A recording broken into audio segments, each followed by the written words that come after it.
What's up, everybody, and welcome back to the Knab and Ro Show. I'm here with my compatriot and partner in crime, Ro. Say hi, Ro. Hi, kids. And welcome back to the podcast. Yay! Woo! So, Ro, what are we doing this week? Well, I wanted to talk to you about your 4th of July. How was your 4th of July? We talked about you making a trip to the in-laws, I believe it was. That's right. Yep, went to the in-laws. It was fun. So, funny thing about that, we had a blast, by the way. It was a lot of fun, a lot of kids, her sister and her 4 kids and her husband. So there were about 6 kids where my kids were the youngest, I believe. Oh. At least Alistair was the youngest one there. So we actually, at her parents' house's neighborhood, we did, there were 2 parades, believe it or not. Not a parade like you're thinking about. The first one was a fire truck, 2 cop cars, and 2 park ranger vehicles, honking their sirens, driving through the neighborhood, and out they went. And then the second one was actually bigger and more impressive. It was about 30 of the residents on their golf carts, decked to the nines, blaring music, honking their little, little tiny scooter horns and going through the neighborhood. So, it was nothing big, but it was still fun. We lit sparklers and all that jazz. What about you? What'd you do, Ro? We went to my aunt's house and did a barbecue and / baby shower for my cousin and his wife, who just welcomed their second kid. It was a lot of fun. Got some baby snuggles in, which is always nice. My cousin is getting married in a couple weeks, so we talked a lot about wedding stuff. And then my sister's getting married in October, so there's always wedding buzz talking going on when we get together. So, but it was fun. It was super chill. It was like great weather. It's almost a little bit too chilly. I didn't bring a sweatshirt, but there was one point where I wish I had. But it was fine. I didn't watch any fireworks or anything, just because there wasn't a lot going on. But it was a fun, relaxing day. It was great. Hung out with family. Ate good food, and I still have all my fingers and toes, so that's always good. Fantastic, awesome, very good. Yeah, so it was productive. I did my famous rib dish, and I had to do it times 3 instead of just 1 rack of ribs. I did 3, so that was interesting. But I didn't burn them. It was all falling off the bone and delicious. So yum. So that's a good thing, absolutely. Yeah. So what are we talking about this week, Ro? Well, we have a special guest this week. Her name is Julie, and we are going to talk about all things business with her. All things business, absolutely. Ladies and gentlemen, I'd like to introduce you to my good friend, Julie Rowland. Say hi, Julie. Hey, Mike. Hey, Ro. How are you? Doing well. Good. Yes. Thanks for joining us. Well, thank you for inviting me. Absolutely. I'm excited to see what you have in store for us this evening. That's right. Yeah, and so typically what we're going to do is just kind of talk a little bit about what you do, get some pointers about all stuff and things business, and just kind of go from there. So I guess my first question that I have for you, what got you to do what you do, and what is it exactly that you do, to kind of just explain to the listeners? Wow. This is my 3rd go-around with the profession, so I guess 3rd time's a charm. I started my career as a high school math teacher, and I morphed that into being a financial advisor. I became a certified financial advisor, ran that business, and I found out that it just wasn't my passion in life to make wealthy people wealthier. It is definitely a needed profession. It just wasn't what I wanted anymore, and I found myself gravitating towards helping my business clients. So I went back to school again, because that's what I do, and I morphed my business away from being a financial advisory into business coaching, and it's the best of every world for me, because I still get to teach. My background, my financial background, gives me a vantage point of which to look at someone's business that I think is different than most business coaches.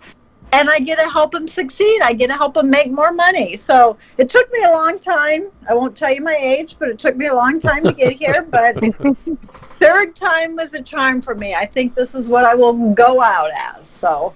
Oh, come on now, Julie. 39's not that young. You're not that old. Thank you. You're welcome. You're welcome. We aim to please on this show. Always. That's right. So we won't dive into the particulars of, the economy and all that good jazz that's happening, but more or less, what are you seeing in the business world right now, considering the state of the economy right now? When COVID first hit, and I know we don't want to dwell a lot about COVID, but I found out that there were really three types of business owners that were out there at the time. There were those business owners that were just sitting back, waiting for the stimulus package, waiting for their SBA loans or their PPP to come in, and thought that would bail them out. And then there was the group of business owners that thought, gee, there's a problem here. I don't know what to do, but I know that I have to do something. And then there were those business owners that really opened up the blinders, looked outside of, what they do normally, and their companies are thriving. So everybody fits into one of those three categories. Mm-hmm. And it's sad to say, and I don't want to make this sound negative, but a lot of the companies, because there's a lot of companies that just can't survive what's going on. Their right. industries were hit hardest, and restaurants and some of these, it's just sad what's happened. But a lot of the companies, other than that aren't surviving, I think they had underlying problems to begin with. Mm-hmm. People, we all say in our personal lives, you should have 6 to 9 months cash reserve set aside. Small business owners, because margins are so tight, tend to live from month to month to month, and when something like this hits, they just don't have the backing to right. be able to go through it. So, but there, I guess if you listen to what they say, they say that there'll be about 30% of small businesses will not come out of COVID. Mm-hmm. And that's a sad statistic. Right. I always think it's my job to prevent that, to help them as much as I can, but a lot of them just were not prepared for it. And just like everything else, you can't prepare while your ship's going down. Right. So I know in my business, what I do, working with the vet clinics, there are a lot of them out there that might have been hesitant before all this happened on doing online pharmacy, whether it's fraud or any type of impacts of security reasons as far as that goes, or their margins are less as if they sell it out a clinic, different things like that. A lot of them, if not all of them, if they were not doing it, they are now having to embrace that online pharmacy and look, like you said, out of the box and change their view on how they do business just a little bit to try to make up for any type of lost revenues or margins they might be getting because of what's been going on in the country. Are you noticing a big online trend with the other businesses out there as well? Well, I mean, everybody was forced to do it, and you hear the comment all the time, I'm zoomed out. Oh. Everybody has gotten to that point. I don't think that businesses are going to go totally online. I think a lot of them have adjusted, and what's so awesome about it is some of these businesses that were local, now because of the way they have changed things, they can now do business across the United States, right. Internationally even. And that has opened up a lot of avenues for companies. But what I keep telling them is you have to now change. Your niche has changed. Your client, your avatar, has changed. You have to readjust to your marketing to that.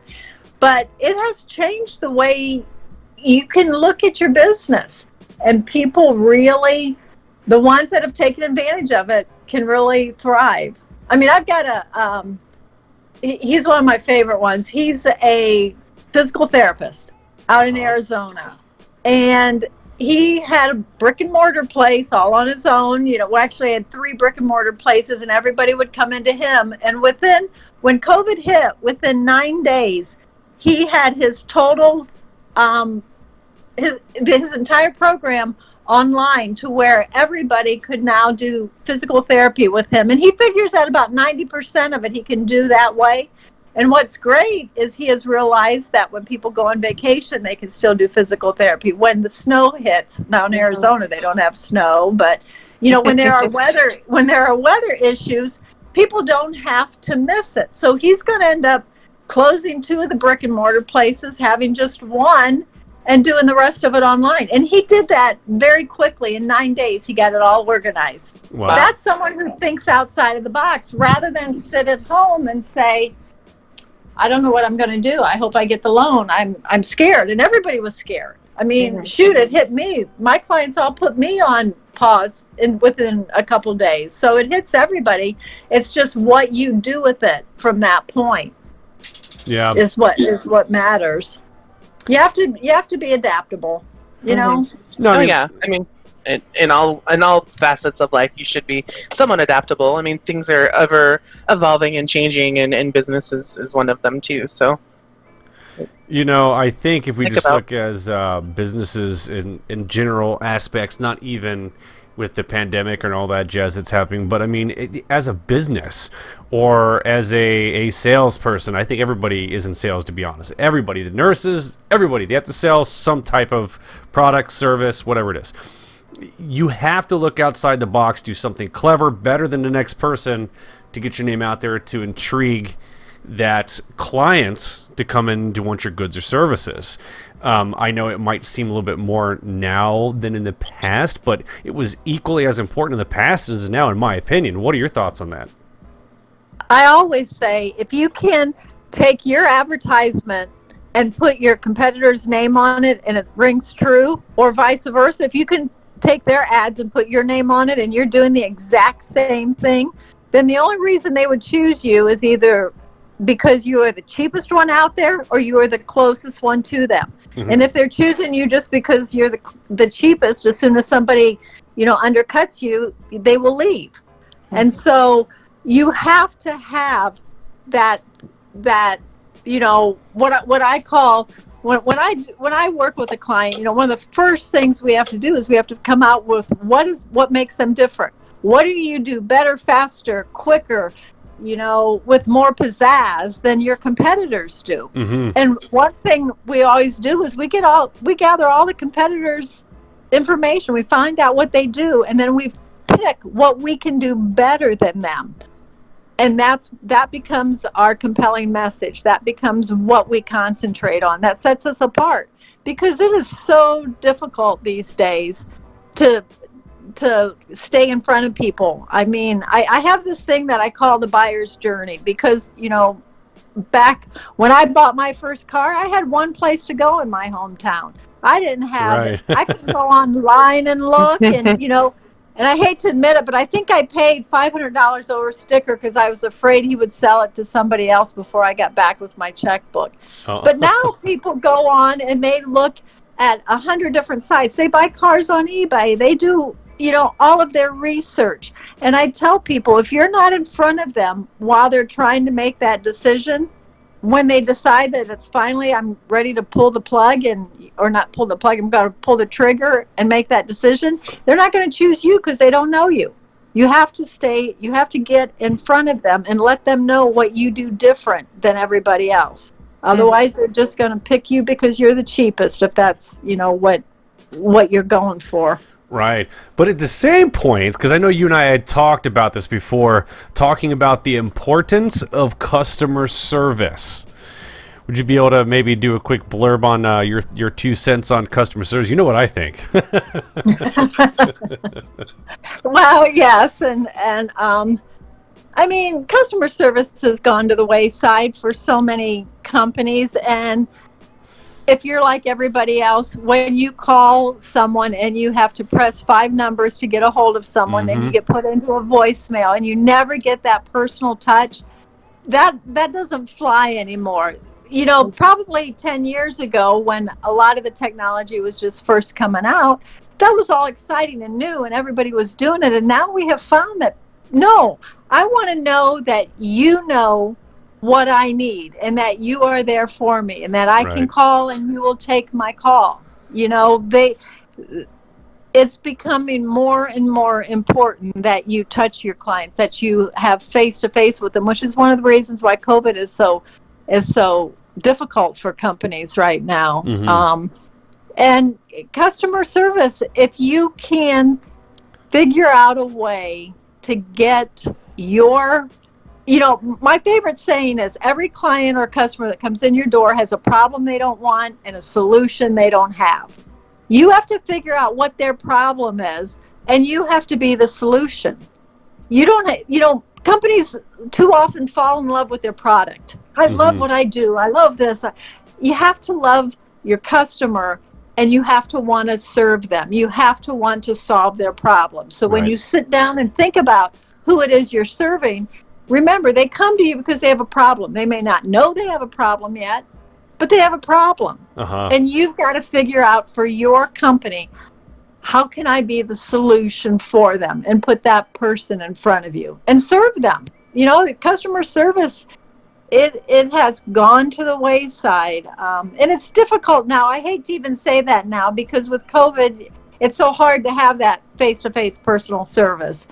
And so, this is a unique time, but prior to this, even customer service, it's always one of the things that I harp on all the time. I'm the nag. I once had a client that was he wanted to build a microbrewery. And I told him, I said, I think I need to set you up with my sister. We have everybody in our business, or in our family. We have accountants, we have teachers, we have, nurses, we have everybody. We don't have anybody that makes beer. This would be awesome. And he looked at me and he said, I pay you to nag me to get things done. Why would I want one just like you at home? And I said, okay. That's a good point. That's a good point. Yeah. So what if someone were like, I have a passion for whatever. I have a passion for this, and I want to open a business. What would be the best, best first step advice for someone who's wanting to start a business with something that they're passionate about? Well, I mean, that's a very broad question. Yeah, it's a broad question, yeah. First of all, you have to find out if there is a need and if there are people that can afford your services.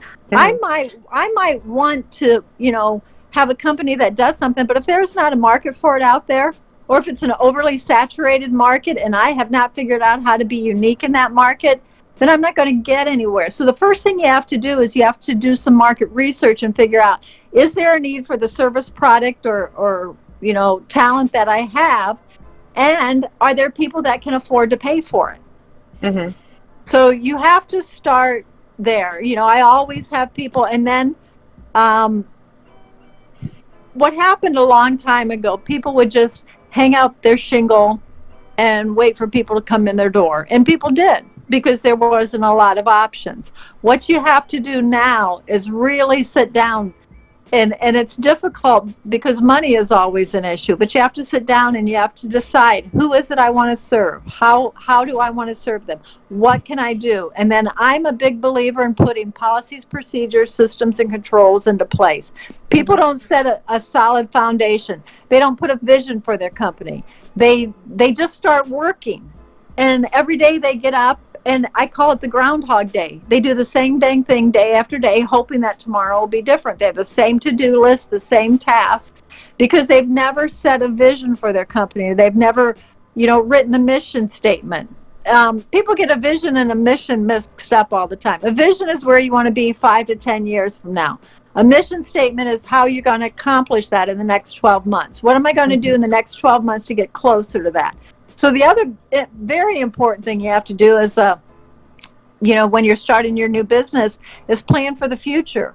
You don't want to just start working and you'll get lost.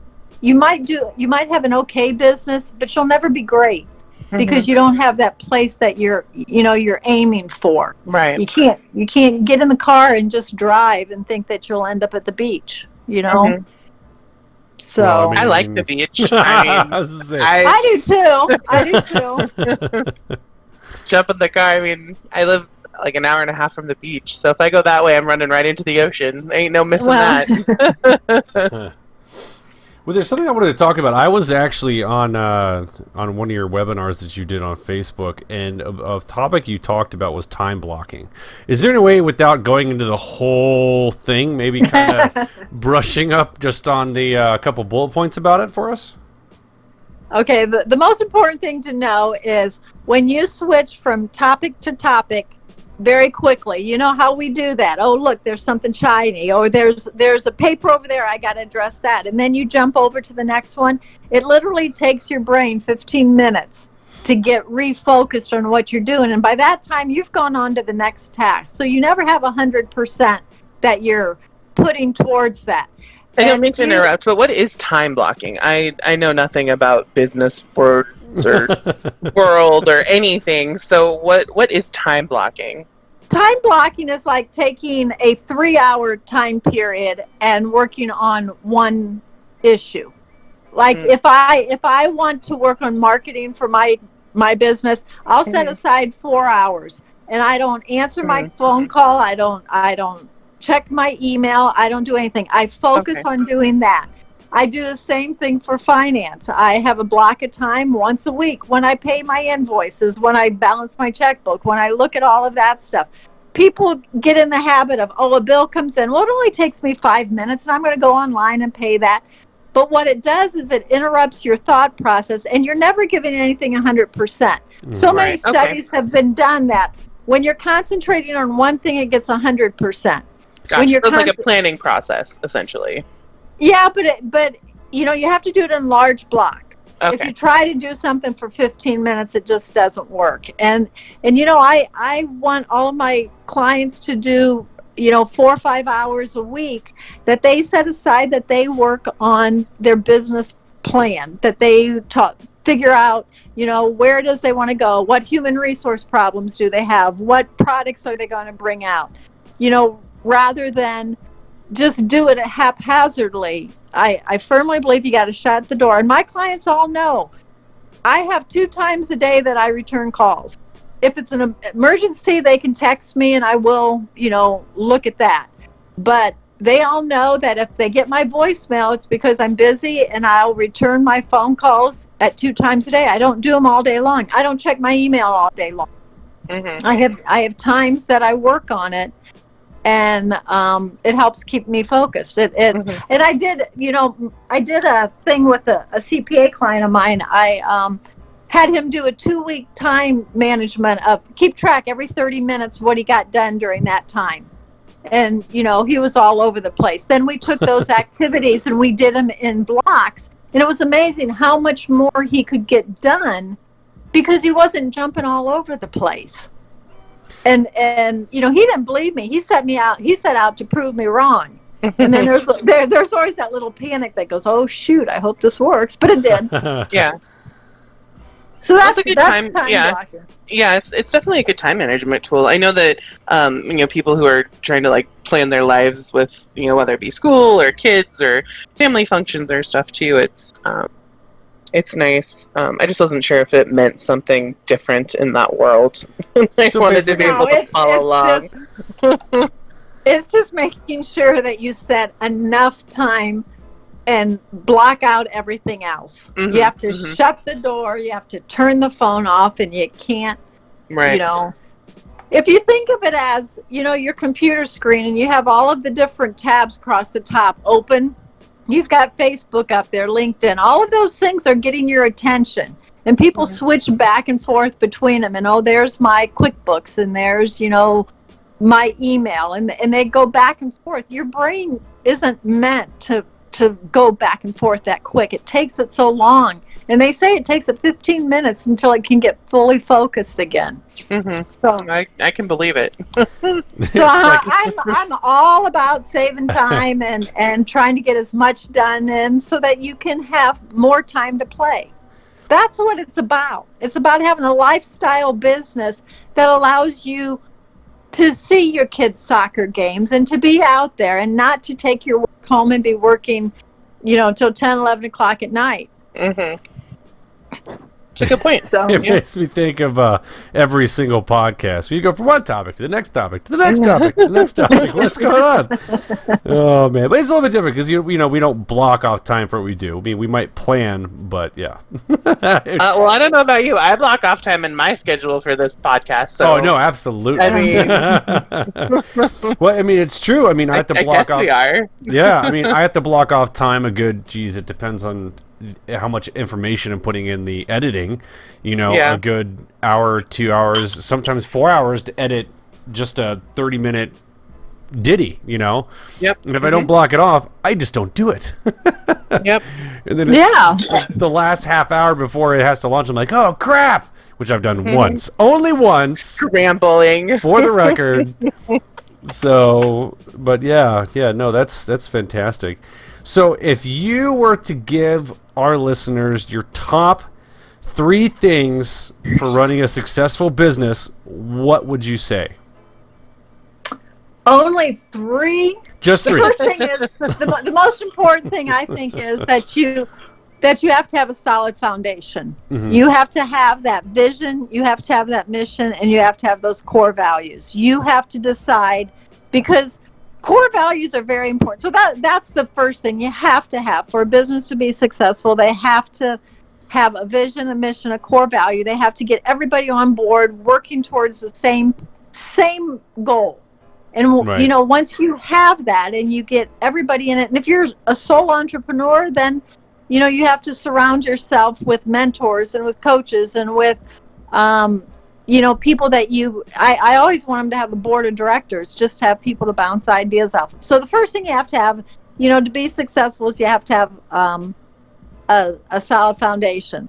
Probably the second thing you have to do is not, and I've said this before, not fall in love with your product or your service. You have to be adaptable. You have to be able to look outside of the blinders and say, you know what, I've been doing this for 9 months and it's not working. How about if I pivot and try this? So you have to be adaptable. Too many business owners, and the third thing is you have to plan to hire someone else. And I know people say, oh, I can't afford that. But you may never do it, but you got to plan for it. You've got to plan for that growth. You have to figure out, what is it that you are horrible at? What is it that you hate doing that you can put off to somebody else so that you can be in that business and do only what it is that only you can do? If somebody else can do it, you should have somebody else doing it. And you got to plan for that. You got to put it up there. It's got to be a goal. You got to look at it every day and say, that's what I want to be. You got to be optimistic with it. So those would be my top 3 things. I could list 27 of them, but I imagine, yeah. Can I just say that when you were talking about your number 2 and you said pivot, the first thing I thought about was Friends and them carrying the couch down the stairs. Pivot. Which is so true. Everybody thinks of that. Yeah. I know. Okay. So but it's so true. I mean, even if you do think about that scene in Friends, like, he was trying to get them to pivot, change what you're doing, because nothing was working, getting this big-ass couch down the stairs. And so he was the one with the business acumen in the situation saying, hey, move the couch, pivot, change what you're doing. This isn't working. So it kind of works, The other thing, there is one other thing they have to do. For business to be successful, they have to know their numbers. They have to know what it is. What are my profit margins? Too often people are given 20% coupons and discounting this, and they don't even realize they're, just because you have seats or butts in the seat does not mean you're making money. Yeah. You have to know your numbers. You don't have to be a financial whiz. You can have somebody else do it, but you have to really understand your numbers. Then you can really explode your business. You can really start looking at what your profit margins are and what you want to concentrate on. So you've got to do that. Yeah, absolutely. Well, this is great. I think so. We're coming up close to 30 minutes here. Julie, do you have any final thoughts you have for our listeners? Anything that in particular they can take with them, especially with today's economy? Not your top 3 things like we just talked about, but what would be your final word of advice for them moving, if they were interested in starting their own business? Well, I mean, if they're just starting their own business, make sure you have a passion for it. Mm-hmm. If you don't have a passion for it, then all you're doing is creating a job for yourself. That's right. Find out if that's something you really love to do. You really want to do it, because it's hard. It's very, very hard. 9 out of 10 small businesses fail in the first 5 years. Out of the one that survives, 9 out of 10 of those will fail in the next 5 years. So your success rate is not high. That's right. And if you do not have a passion for it, it's just a job, and it's just way, way too hard. We always say we entrepreneurs are the only people that'll work 80 hours a week so that we don't have a 40-hour-a-week job. Mm-hmm. But I don't want you working 80 hours a week. You don't have to, but you have to have a passion. Right. If you don't love what you do, and the other thing is, you know what? If you do it, you have a passion for it, you care about the client or the customer first, the money will come. People concentrate way, way too much on, I've got to do this, where will the money come from? If you have a business you're passionate about and you truly put your client or your customer first, the money will come. Mm-hmm. Absolutely. Agreed. Yeah, absolutely. Yeah. This is great. I'm glad we did this. I feel like there's a lot of people who can benefit from it. So, finally, what can people do if they would like to reach out to you to get some coaching advice or sign up for your services? Well, my name is Julie Rowland, and the name of my company is Quadrivium Advisors, and nobody can ever get quadrivium. But what it is, in Latin, it is that perfect place where 4 things come together. So I figure it is my job to bring companies' policies, procedures, systems, and controls into place so that they run on all 4 cylinders perfectly. So you can find me under Quadrivium Advisors. I can give you my phone number. People can just reach out to you, Mike. It doesn't matter. But Do you have a website? Because we could put it on our Facebook too. Yeah, perfect. Yeah, give us a link. We'll post that on our Facebook, and if people are interested, they can definitely reach out to you and go from there. I do online coaching, or I do one-to-one coaching. I do group. I do masterminds, and then I have an online program that I actually have someone in Australia on it, so I get so excited because I can say I'm an international coach now. Really, it's one person. One person. Hey, it still counts. Yeah. That's it. So good. I appreciate this. I have enjoyed it. Yeah, it's a lot of fun. We always have fun doing it. I think that's why we're doing it, right? You gotta love what you do. You gotta have a passion for it. That's right. Get the passion out there. All right. Well, gotta have fun. That's right. Well, everybody, I want to thank you guys all so much for listening to the podcast. If you like the podcast, go ahead and jack that like button right in the nose. Don't forget to tell your friends and family all about the Knab and Ro Show. And as always, this podcast is a wrap. Till next time, kids.